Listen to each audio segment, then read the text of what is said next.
Mabuhay! Welcome to Plaza San Luis. This cultural commercial complex houses various restaurants, an arts and crafts store, and Casa Manila.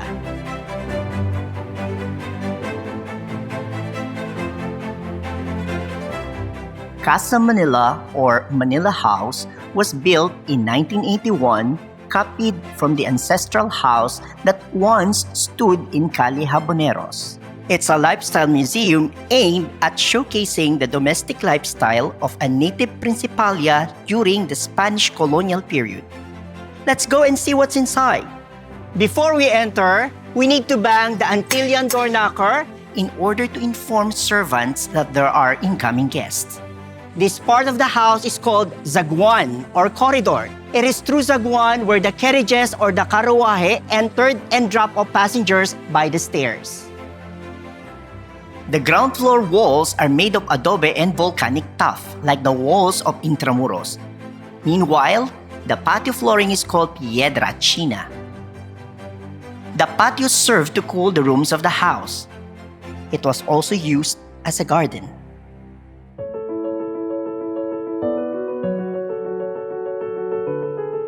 We are now at the mezzanine, also known as the ENTRESUELO, literally means between floors.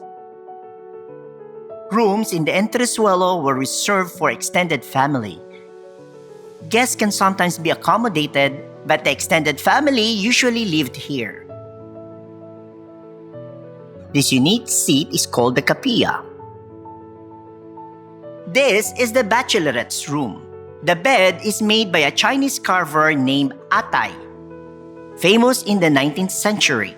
Atay beds used to be a status symbol. Other common furniture at that time include the baul or the wooden chest and the butaca. Here in the despacho, also known as main oficina, the owner of the house conducted his business transactions together with his clerks and accountants. Wealth during the colonial era was mostly sourced from the lands called haciendas. While some earned from the galleon trade, most of the principalia were landowners called hacienderos. The main workstation is a massive desk called escritorio.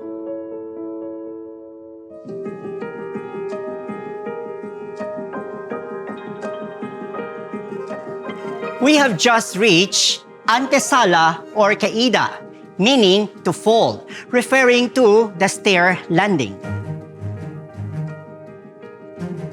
During the day, the family used this area for entertaining close friends or having merienda or afternoon snacks. These decorative wooden panels are used to circulate air between rooms. The volada is the area between the dining room and the antesala. And here we have Sala Mayor. Very important people were entertained here. This room was decorated to show off one's status in society. Tertulias or late afternoon parties and bailes or dance gatherings were held here. Older people discussed the latest in politics, business, and fashion, while the children of the host, particularly young ladies, lead the singing and playing of musical instruments.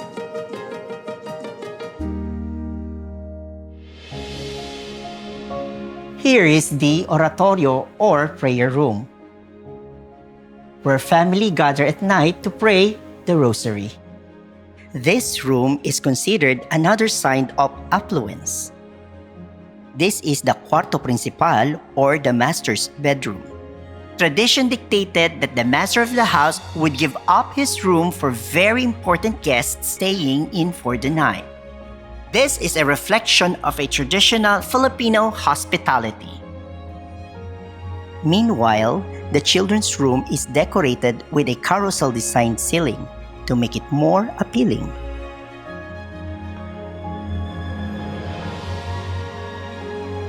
This is the COMEDOR. It's a typical dining place for the family.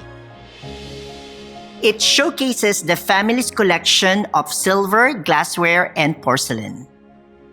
A comedor usually has a PUNKAH. The servant pulls the string to drive away the flies and to help ventilate the area. This is the COCINA or the typical kitchen. It has a BANGGERA or slated wooden dish rack used for air drying newly washed utensils and tableware Before it will be kept inside a plateria or PAMINGGALAN. These cookie and biscuit molds in various designs are made of hardwood. One has San Nicolas de Tolentino, the patron saint of bakers. Let's go this way to the LETRINA or toilet. The one you'll find here is good for two. Flushing was done by throwing large buckets of water into the tubes. The bathroom contains two sizes of bañeras or bathtubs. Since the family was of the affluent class, they normally had many servants. The master just sits in the tub while the servants pour water. After bathing, the servants unplug the cork of the tubs, draining the water into the floor. This is the AZOTEA or the open-air balcony. It is here where you can see an ALJIBE or the water cistern. It is either filled with rainwater or potable water. These are just a few of the things you'll find in a Filipino ancestral home. And there's a lot more to discover. Come, visit us and let's get to know more about Casa Manila.